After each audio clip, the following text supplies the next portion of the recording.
En el año 1517, Carlos de Habsburgo se disponía a viajar desde Bruselas a la península para posesionarse de las coronas de Castilla y Aragón. En aquel tiempo la situación en los reinos hispánicos era bastante problemática.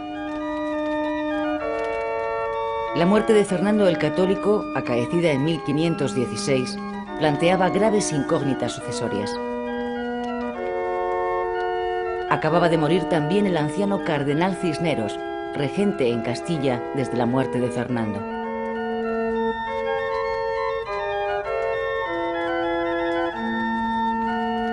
En el palacio de Tordesillas se encontraba recluida Juana, legítima heredera de la corona, pero apartada del gobierno a instancias de su marido y de su padre. Por esta época tenía 38 años. Su única compañía y consuelo era su hija Catalina, nacida tras la muerte de Felipe el Hermoso en 1506, a la que Juana se aferró mientras le fue posible.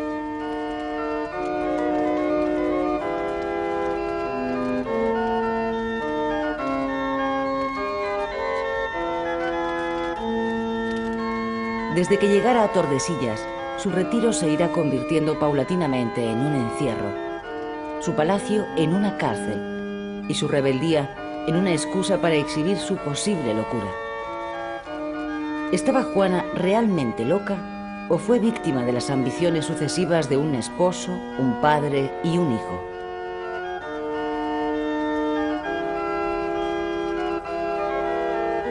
La sociedad hispánica miraba con inquietud la subida al trono de este príncipe flamenco, desconfiando del séquito extranjero que le acompañaba. ¿Cómo reaccionarían el pueblo, la nobleza y la propia Juana ante las pretensiones de Carlos?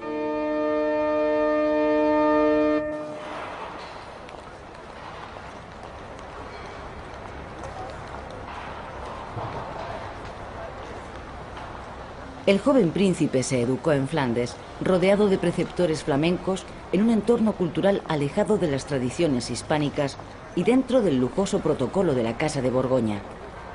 Su madre, Juana, junto a su esposo Felipe, habían vuelto a Castilla cuando Carlos apenas contaba un año de edad. Entre todas las ciudades que guardan la memoria de Carlos, es en Bruselas donde se inició su reinado en el año 1516, cuando a la muerte de Fernando el Católico es proclamado su sucesor. También será en esta ciudad donde se celebre la solemne ceremonia de abdicación en 1556. Todos los años, en esta Gran Place de Bruselas, se celebra una gran fiesta para conmemorar al monarca, que pasó a la historia con el nombre de Carlos I de España y V de Alemania. Como cualquier niño flamenco de su época, Carlos solo hablaba el idioma francés. El castellano lo aprendería más tarde y nunca supo alemán. El francés era la lengua que utilizaba para cartearse con sus hermanos, así como la lengua oficial del imperio. Esta etapa de la historia supuso la inclusión de los reinos hispánicos en un proyecto imperial que abarcó más de medio mundo.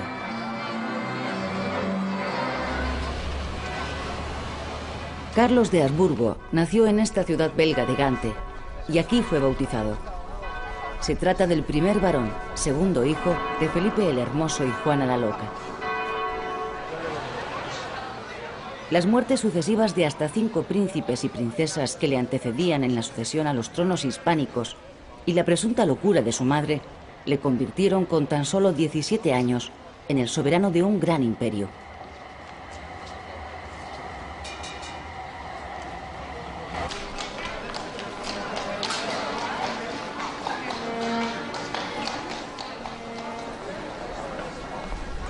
Carlos recibió una herencia inmensa, producto de la política matrimonial de sus 4 abuelos, representados en esta sala renacentista del franconato de la ciudad de Brujas. De su abuela paterna, María de Borgoña, recibió las tierras del condado de Borgoña en los Países Bajos. De su abuelo paterno, el emperador Maximiliano de Austria, los estados de los Habsburgo en el sudeste de Alemania y el título de emperador a partir de 1521.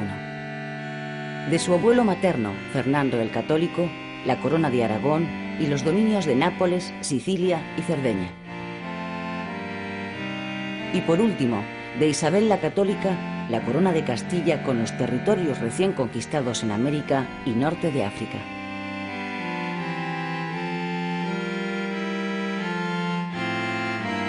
Él, por su parte, añadiría varios territorios más a este imperio inacabable.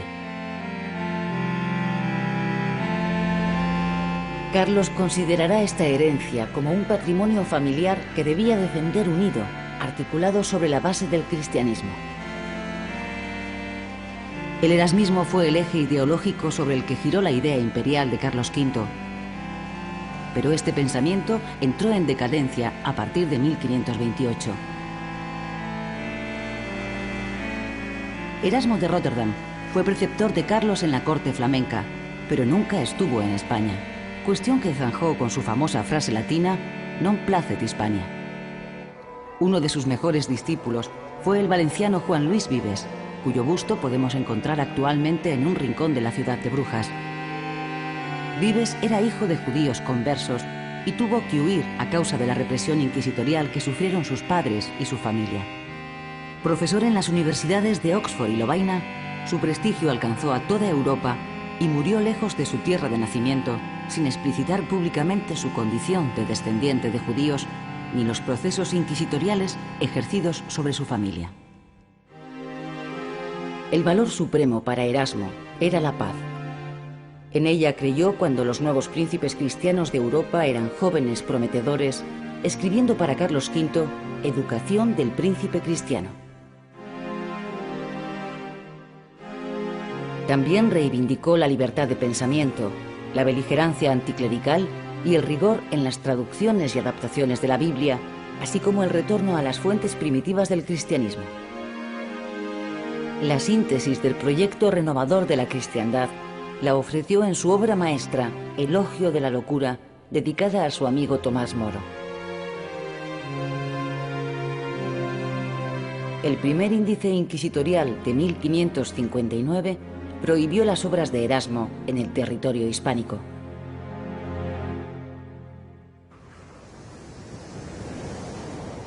Con solo 17 años, Carlos se embarcó en el puerto de Flesinga, cerca de Brujas, para hacerse cargo de su herencia hispánica. ¿Se imaginaba lo que le esperaba en Castilla? ¿Castilla conocía algo de este noble flamenco? ¿Cómo se recibirían en el territorio hispánico las pretensiones imperiales de este monarca extranjero? Mientras tanto, en la villa castellana de Tordesillas, Juana permanecía aislada del gobierno y del mundo. Juana había recibido con anterioridad la visita del preceptor de Carlos, Adriano de Utrecht, quien a su regreso a Flandes advirtió del riesgo de herir los sentimientos y suscitar inquietud en una Castilla que se resistía a despojar a Juana de sus legítimos derechos. Castilla se mostraba muy susceptible ante cualquier cambio impuesto desde el exterior. Una vez en suelo hispánico, la primera parada de Carlos, al que acompañaba a su hermana Leonor, fue Tordesillas. El joven príncipe buscaba el apoyo de su madre para gobernar. Su abuelo, Fernando el Católico, había mostrado predilección por el hermano menor de Carlos, Fernando, que era también el favorito de una parte de la nobleza y del pueblo, pues había nacido en Castilla y, al contrario de su hermano, hablaba castellano. ¿Qué sucedió realmente en ese encuentro entre Juana y su hijo? No existe ninguna crónica que haya documentado esta visita. Mais vraiment, vous êtes mes fils. Y comme il a été ton voyage. Los ojos atónitos de la pequeña Catalina fueron los únicos testigos de aquel momento histórico. Mais il a été bien. Una vez asegurada la fidelidad de Juana a su hijo, se encontró una fórmula de compromiso para que Carlos pudiera gobernar Castilla en nombre de su madre. Durante este encuentro, Carlos les prometió mejorar sus condiciones de vida, pero Juana siguió sometida a la misma disciplina férrea ejercida por un gobernador de la Casa Real que la seguía a todas partes e incluso le impedía en ocasiones ausentarse de sus propias habitaciones. Carlos reinaría en Castilla y Aragón, pero su madre nunca sería desposeída del título de reina de Castilla y como tal moriría solo 3 años antes que su hijo. El encuentro de Tordesillas no impediría que Carlos fuera recibido con cierta desconfianza en la península. Las cortes castellanas temían que los cargos más lucrativos y relevantes fueran ocupados por extranjeros, como ya había ocurrido con su padre, Felipe el Hermoso. Para gobernar esta sociedad tan heterogénea, era imprescindible contar con el apoyo de la aristocracia. Carlos hallará esta nobleza a su llegada a Valladolid, en donde se habían convocado a las cortes. Antes se produjo otro encuentro esperado con su hermano Fernando. Ambos hermanos entraron en Valladolid ante la frialdad de un pueblo que desconfiaba del excesivo lujo de la comitiva. Para ser aceptado como soberano y atender a sus demandas de impuestos, las cortes le plantearon 88 condiciones.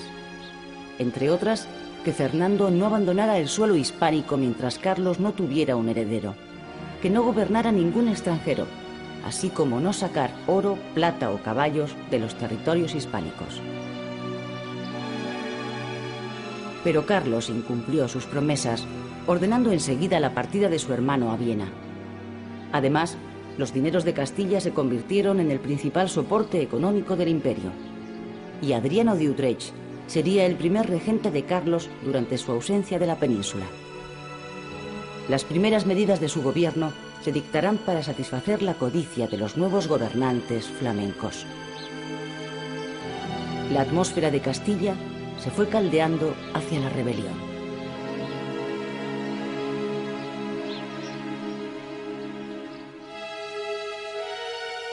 Después de su estancia en Valladolid, Carlos continuará viaje hacia Zaragoza y Barcelona, en donde también se convocaron las cortes.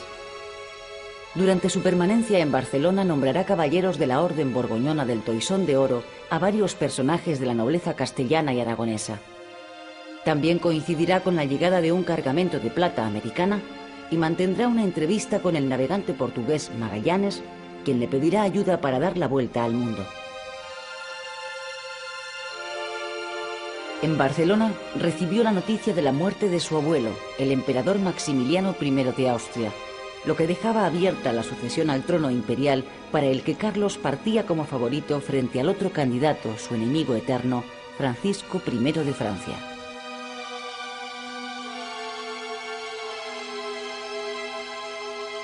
Es hora de que escuche y atienda la voz de la justicia. Estas buenas noticias contrastaban con las informaciones inquietantes que llegaban desde Castilla y Valencia. ¿Y las otras ciudades? Zamora y Segovia aceptaron. Las ciudades de Toledo, Segovia y Ávila se rebelaron, iniciando el movimiento que sería conocido como las Comunidades de Castilla. La chispa saltó en Toledo, en donde un grupo de nobles expulsó al regidor nombrado por la corona. Al frente de esta insurrección se puso Juan Padilla. Segovia y Salamanca, capitaneadas por Bravo y Maldonado respectivamente, no tardaron en unirse a la revuelta.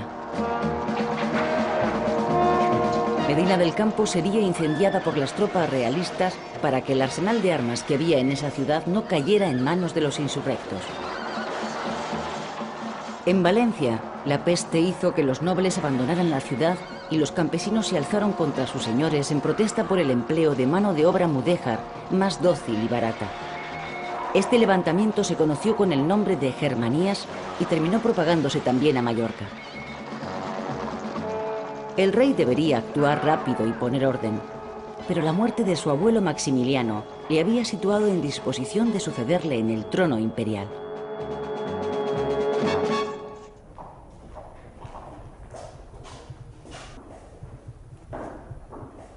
Mientras Carlos corría a su encuentro con Europa, Castilla se convirtió en un polvorín. Los comuneros tomaron también la villa de Tordesillas. Majestad. Durante los meses que los comuneros permanecieron en esta ciudad, expulsaron al gobernador nombrado por el rey, así como a su séquito.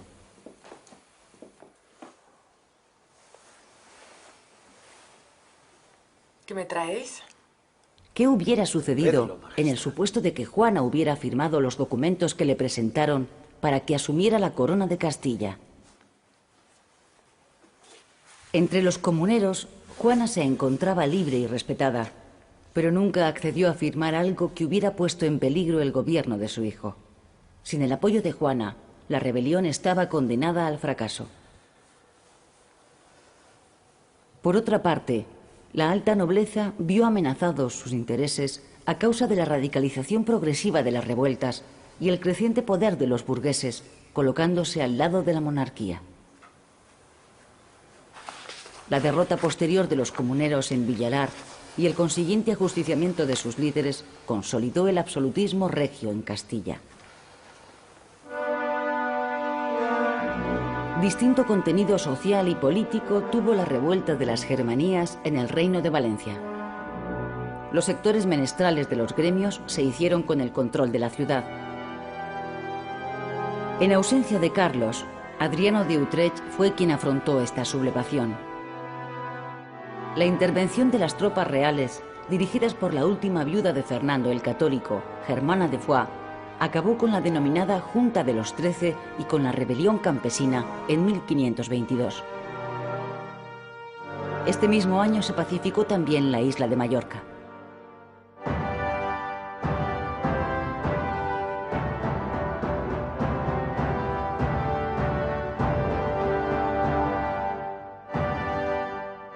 Mientras los reinos hispánicos se convulsionaban por las comunidades castellanas y las germanías de Valencia y Mallorca, Carlos era coronado emperador en la capilla palatina de Aquisgrán, en el mismo lugar donde antes había sido investido Carlomagno. Con tan solo 20 años de edad, había sido coronado emperador del Sacro Imperio Romano Germánico. ¿Cuál sería el papel de la sociedad hispánica dentro del imperio de Carlos V?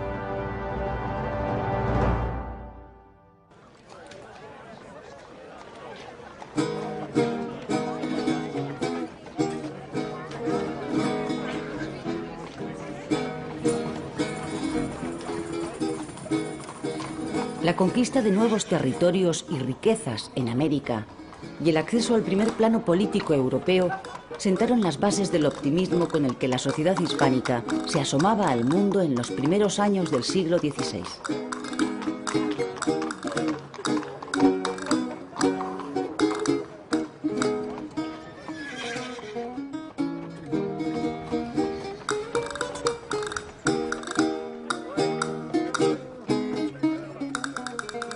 En esta sociedad tuvo gran relieve el papel de la burguesía instalada en las principales ciudades.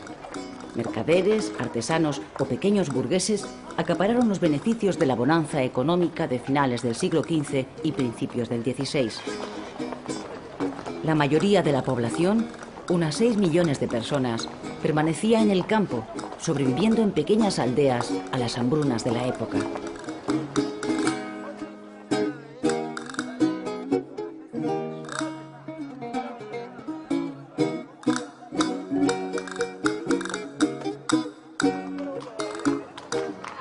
La tarea más difícil que se le presentó a la sociedad hispánica era la de adaptarse a las nuevas expectativas creadas a partir de su inclusión en un proyecto universal.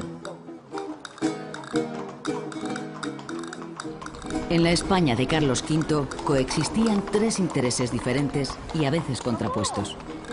Por un lado, Sevilla se volcaba al comercio con América.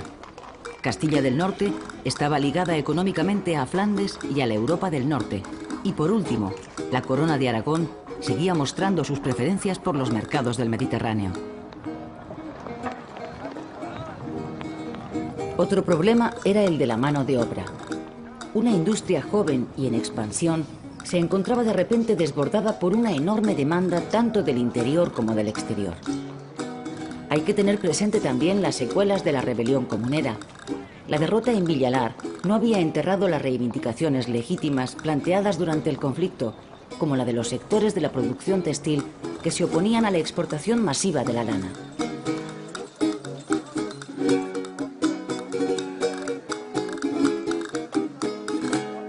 A Carlos no le quedó más remedio que enfrentarse a todos estos problemas.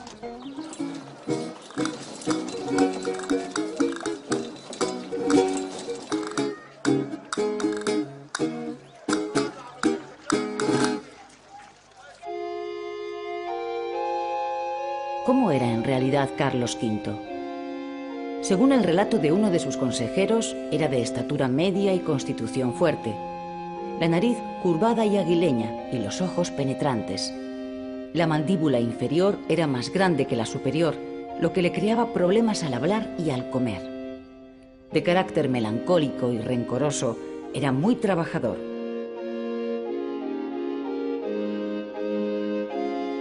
Carlos era considerado el arquetipo del príncipe renacentista, culto, educado en el arte de la guerra y de una religiosidad profunda.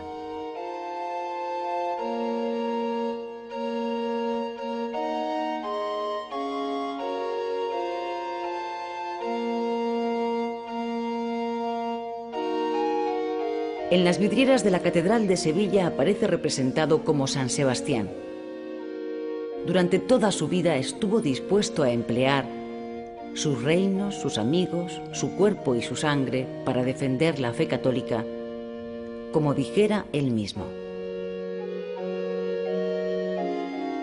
En el año 1525, al contemplar la magnitud de la tarea que se le presentaba, era ya consciente de que no debía fracasar. Veo y siento que el tiempo pasa y nosotros con él, y no quisiera perderlo sin dejar recuerdo de mi fama. Los retratos más importantes de Carlos V se deben al pincel de Tiziano. La relación de Tiziano con Carlos V se inició en el año 1530 y se prolongó a lo largo de toda su vida. Durante la reunión de la Dieta Imperial o Parlamento en Augsburgo en 1548, el pintor veneciano dispuso de un estudio en una sala próxima y allí recibió la visita del emperador. La pintura historicista del siglo XIX ha recreado el encuentro entre Carlos y Tiziano con este tema mitológico de argumento.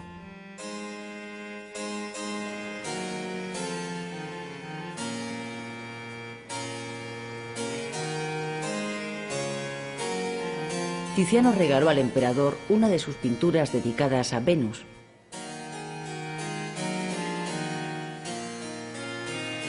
El artista veneciano pintó varias obras sobre esta diosa.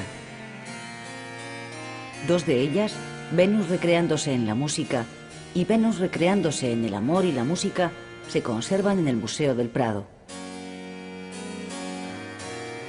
Es probable que fuera por entonces cuando Tiziano presentó a Carlos el retrato póstumo de su mujer, Isabel de Portugal. Aunque Tiziano supo mostrar en él toda la belleza de la emperatriz, a Carlos debió parecerle insuficiente, pues hizo al pintor retocar el cuadro. El emperador se lo llevó a su retiro de Yuste y ahora se encuentra también en el Museo del Prado.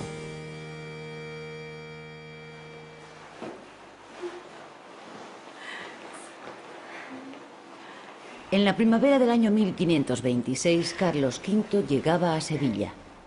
Allí le esperaba Isabel de Portugal, con la que iba a desposarse. Isabel había sido la elegida entre las varias candidatas una vez que se descartó a cualquier princesa del Reino de Francia debido a la enemistad entre ambos soberanos.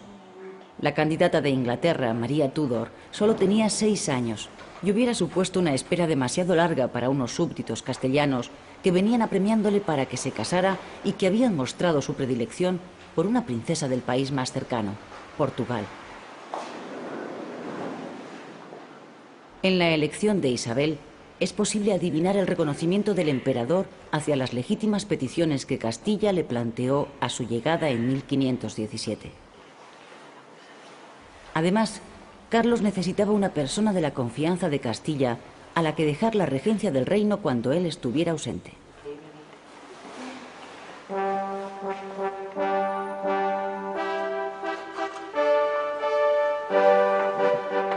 En la boda coincidieron intereses económicos y políticos, pero una vez que se conocieron, ambos cónyuges se convirtieron en una de las parejas más entrañables.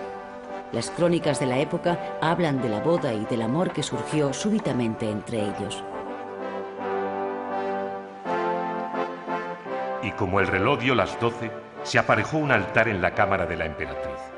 Y dijo la misa y los veló el arzobispo de Toledo, y fueron padrinos el duque de Calabria y la condesa de Haro, viuda, camarera de la emperatriz.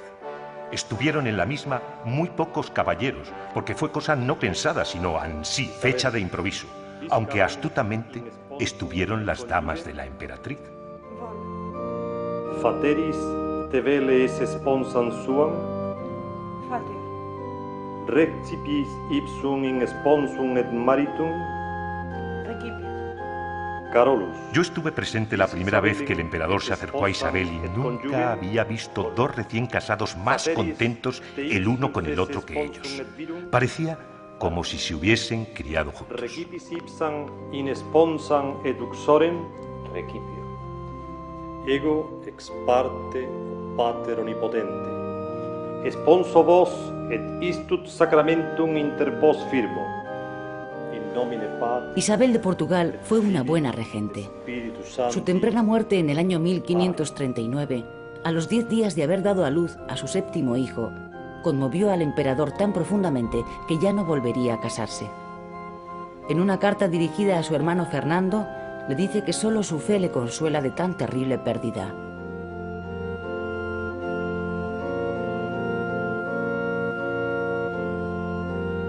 Después de la boda en Sevilla, Isabel y Carlos viajaron hasta Granada, en donde permanecieron varios meses, hasta que las obligaciones de gobierno reclamaron con urgencia la presencia del emperador.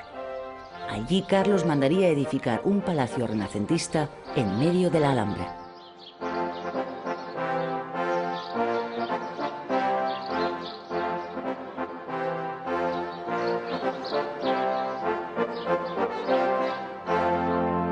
Un monarca, un imperio y una espada.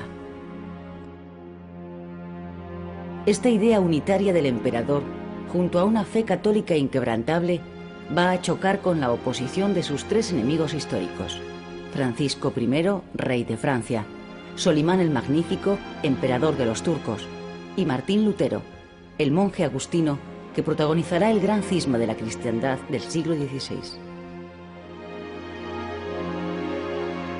Las tesis de Lutero, clavadas en la puerta de la iglesia del castillo de Wittenberg, eran un alegato contra el poder del papado.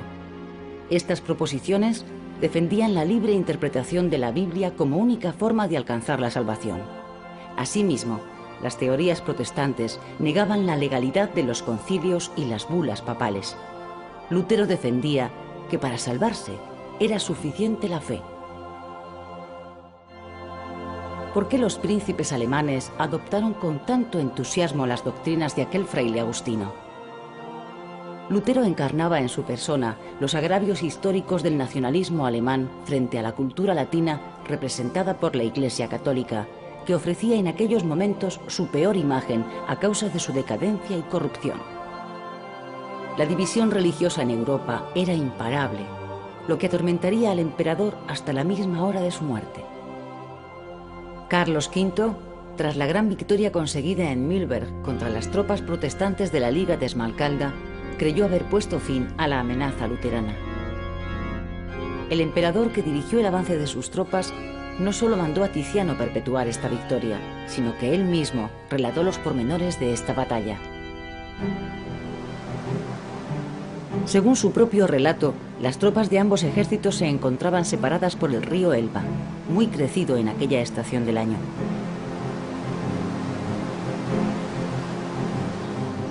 La noticia de que los protestantes habían tiroteado un crucero llegó a conocimiento de Carlos, quien espoleó a sus tropas. Y como entre tanto lo intentaban todo para cruzar el río, terminaron dando con un vado, y aunque resultó peligroso en un principio, algunos españoles lograron cruzarlo, con lo que pareció viable que el grueso de la caballería cruzara llevando consigo cada jinete a un arcabucero. Al mando del duque de Alba pasaron el río más de 2.200 hombres de la caballería ligera. Como un César cruzando el Rubicón, Carlos V se mostró exultante, acuñando el lema «Vine, vi y Dios venció». Pero el protestantismo no estaba derrotado.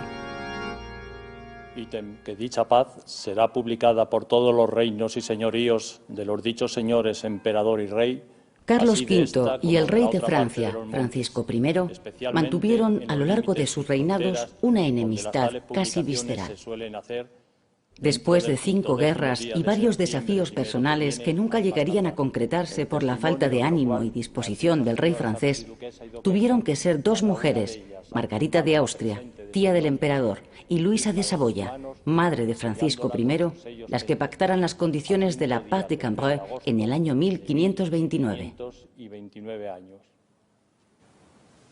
Este tratado de paz, conocido como la Paz de las Damas, fue negociado durante meses por ambas señoras reunidas en esta ciudad del norte de Francia.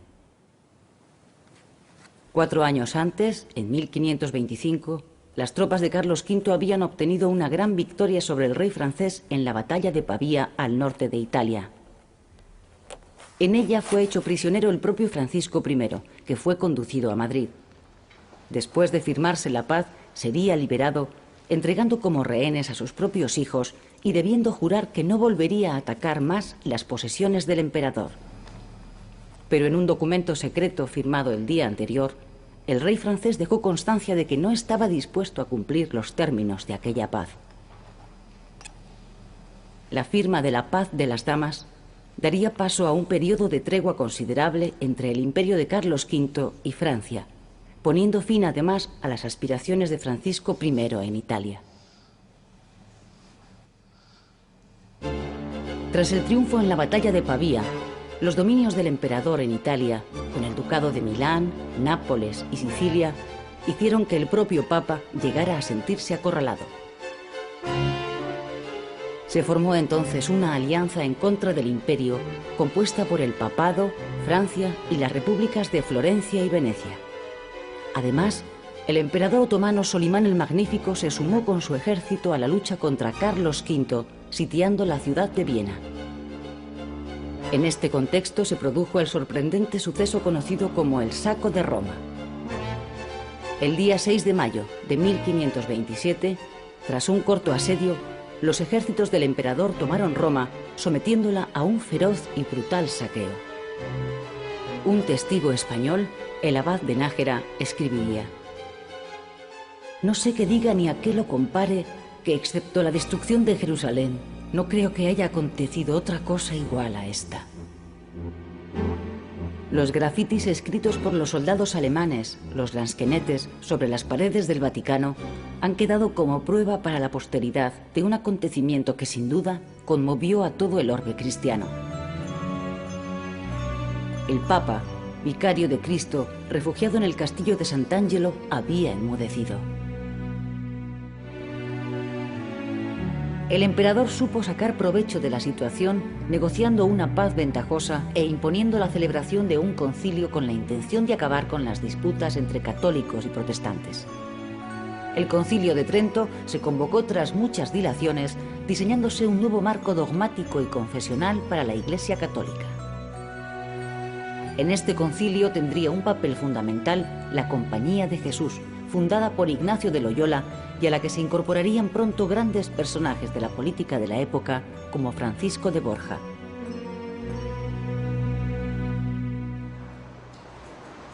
La liberación del pontífice y la firma de la paz entre Carlos V y Clemente VII trajeron la vuelta a la normalidad y el restablecimiento del orden.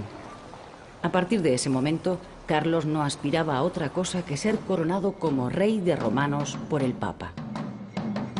Se eligió la ciudad de Bolonia para celebrar la ceremonia de coronación debido al estado en que había quedado Roma, así como al deseo de partir enseguida a Viena, donde su hermano Fernando resistía a duras penas el asedio de las tropas turcas. En la actualidad, las autoridades y la población de Bolonia recrean estos actos solemnes. Se trataba de seguir la tradición de Carlomagno, que tras ser coronado en Aquisgrán como rey de los francos, recibiría después la corona de hierro de los lombardos para acabar siendo coronado por tercera vez en Roma por el Papa.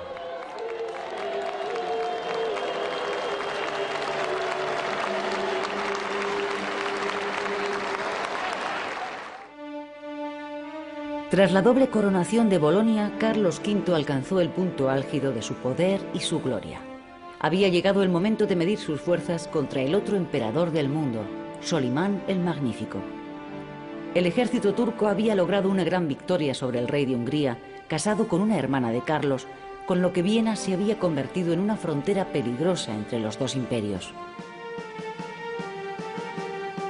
El ejército imperial se dispuso enseguida a socorrer el sitio de Viena, pero el encuentro entre los dos hombres más poderosos del mundo no tuvo lugar, porque Solimán levantó el cerco de la ciudad y se marchó en retirada. Los barcos turcos constituían una pesadilla para las comunicaciones por el Mediterráneo.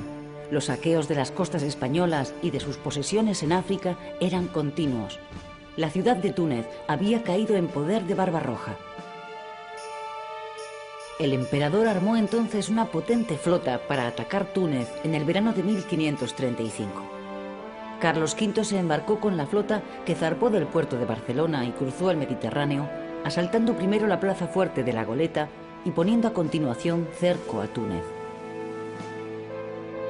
La toma de esta ciudad constituyó uno de los triunfos más resonantes de Carlos V.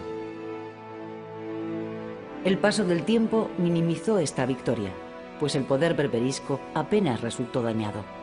Barbarroja consiguió huir, refugiándose en Argel, y cuando en el año 1541 el emperador quiso repetir en esta ciudad el triunfo de Túnez, fracasó en su intento de tomar esta plaza, que se había convertido en un nido de piratas.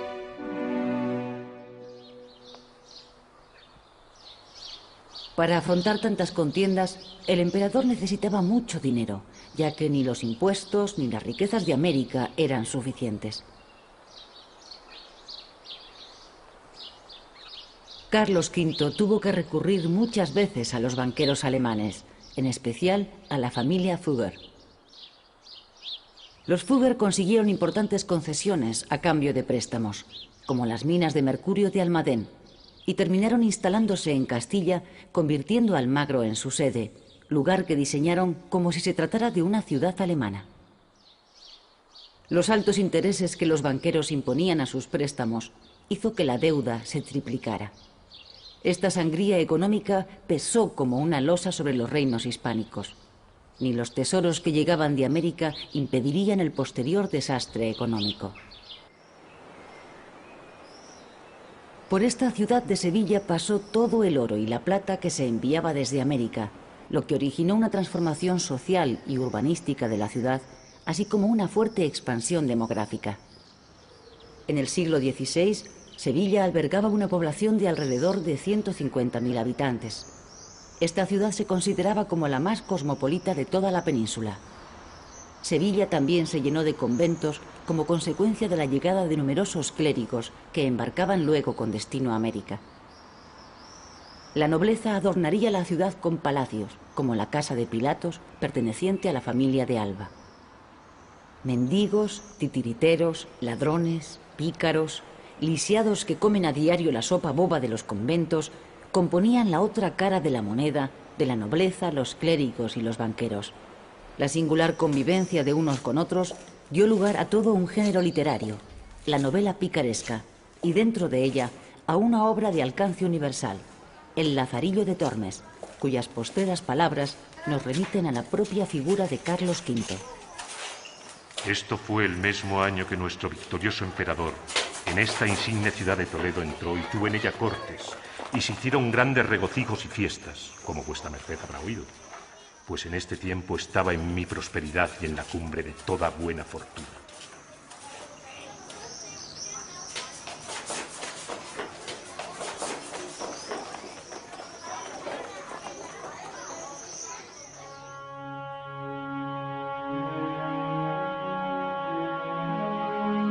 En esta escultura renacentista del Museo del Prado, obra de artistas italianos, los Leoni, Carlos V se nos presenta como el vencedor del turco que yace a sus pies. Carlos se convirtió en el rey más poderoso de su época, pero los elevados costes del imperio terminaron pasándole factura. Los últimos años del emperador fueron muy difíciles. El fracaso militar de Innsbruck ante los protestantes, donde estuvo a punto de caer prisionero, unido al abandono del sitio de la ciudad de Metz, tomada por el rey de Francia, precipitaron sus deseos de abdicar.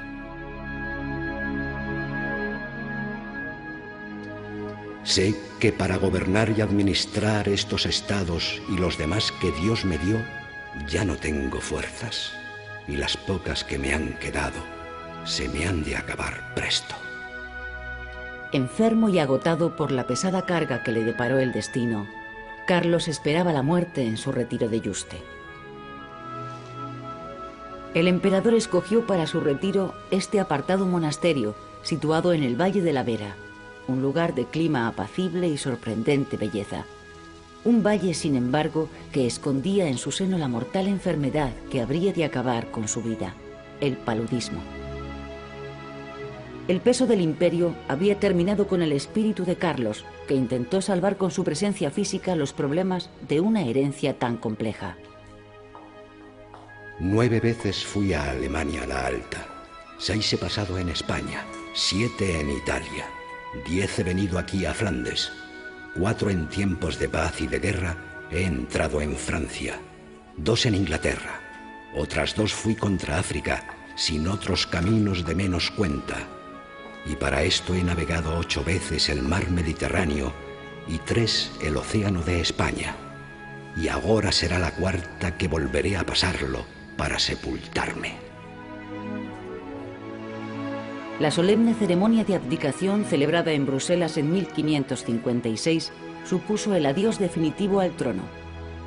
Los reinos hispánicos con todas sus posesiones, los Países Bajos y el Ducado de Milán, quedarían en manos de su hijo Felipe. La corona imperial pasaría a su hermano Fernando. En el retiro de Yuste, el emperador ocupaba su tiempo en los quehaceres más diversos, como el despacho de asuntos de Estado por correo, la pesca en el estanque, paseos por el jardín, lecturas. También escribía sus memorias, desmontaba y volvía a montar sus numerosos relojes, rezaba y departía con su confesor Fray Juan de Regla, con el que le gustaba comentar los textos de los libros piadosos, como las Confesiones de San Agustín.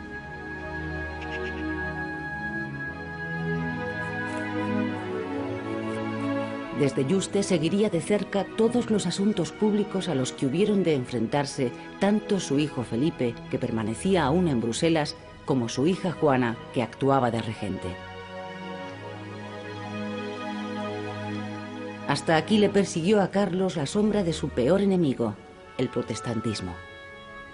Por entonces se descubrieron 2 focos de luteranismo en Valladolid y Sevilla. El rencor con el que solicitó a su hija Juana que cortara de raíz cualquier sospecha de herejía entre sus súbditos da idea de la amargura que el cisma religioso le causaba.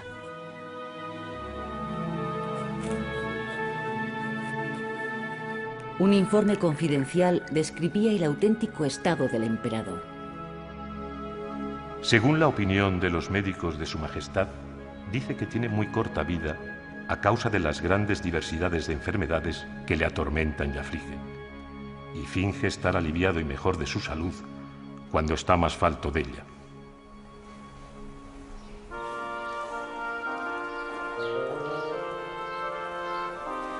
El emperador tuvo varios hijos ilegítimos, como Margarita de Parma, gobernante en los Países Bajos.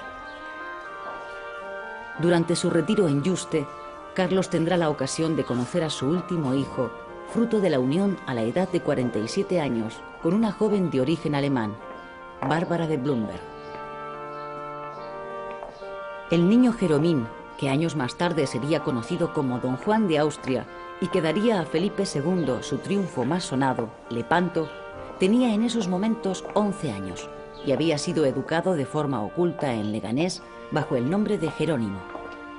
Desde 1554, y por indicación del emperador, quedó bajo la custodia de doña Magdalena de Ulloa, mujer de su mayordomo mayor, don Luis Méndez de Quijada.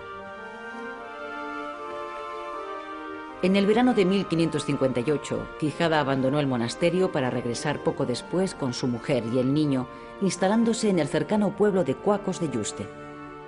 Carlos deseaba tener cerca y ver a menudo a este postrer hijo suyo. Además, Carlos recomendó a su hijo y heredero, Felipe II, que le reconociera como hermano.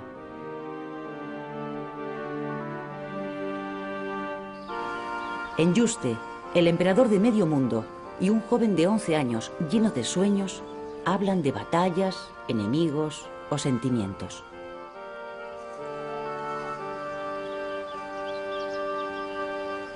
Seguro que las posteriores hazañas de Jeromín, don Juan de Austria, en las Alpujarras sofocando el levantamiento de los moriscos, o en Lepanto luchando contra el imperio turco, o en Flandes como gobernador de ese difícil territorio, hubieran llenado de orgullo al emperador.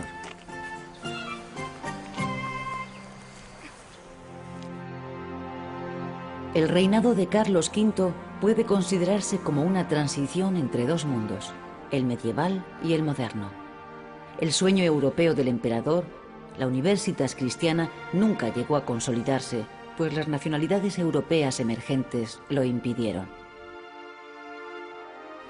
Desde su dormitorio en el monasterio de Yuste, abierto hacia la capilla del convento y con la vista fija en el cuadro de Tiziano, La Gloria, Carlos consumía sus últimos días. Allí en Yuste esperaba tranquilo a la muerte, escribiendo a su hijo Felipe una carta que nunca terminaría. Yo estuve por quemarlo todo, mas porque si Dios me da vida, confío en ponerla de manera que Él no se le servirá de ella, para que por acá no ande en peligro de perderse. Os la envío para que hagáis que ella sea guardada y no abierta hasta...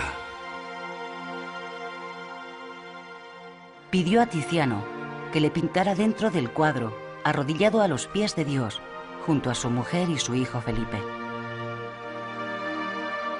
Con la elección del monasterio extremeño de Yuste para pasar los últimos días de su vida, culminaba el creciente afecto que le fue uniendo con los territorios hispánicos desde su primera llegada en 1517.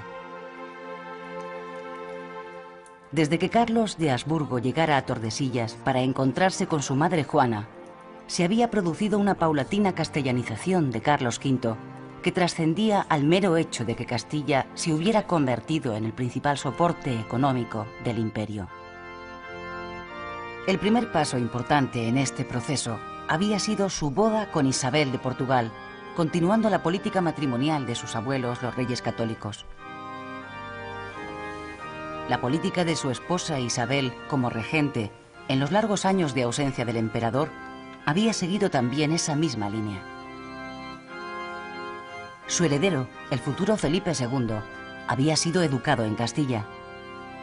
Parecía que la herencia de los derrotados comuneros de Villalar se había impuesto a los sueños imperiales de una política distante y distinta de las tradiciones hispánicas.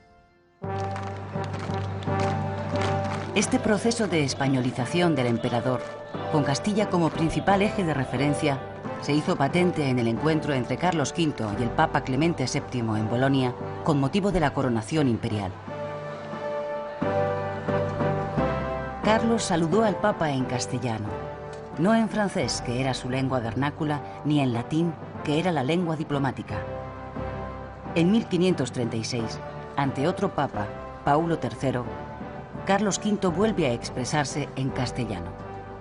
Cuando el embajador francés dice que no le entiende, el emperador le contesta: Entiéndame si quiere, y no espere de mí otras palabras que de mi lengua española, la cual es tan noble que merece ser sabida y entendida de toda la gente cristiana.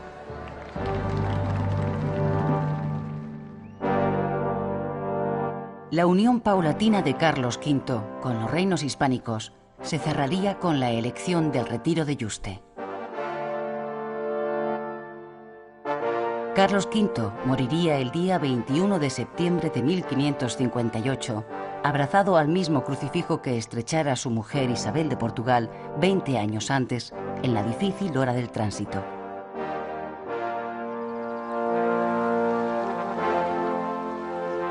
Dejaba a su heredero, Felipe II, una enorme herencia repartida por todo el mundo.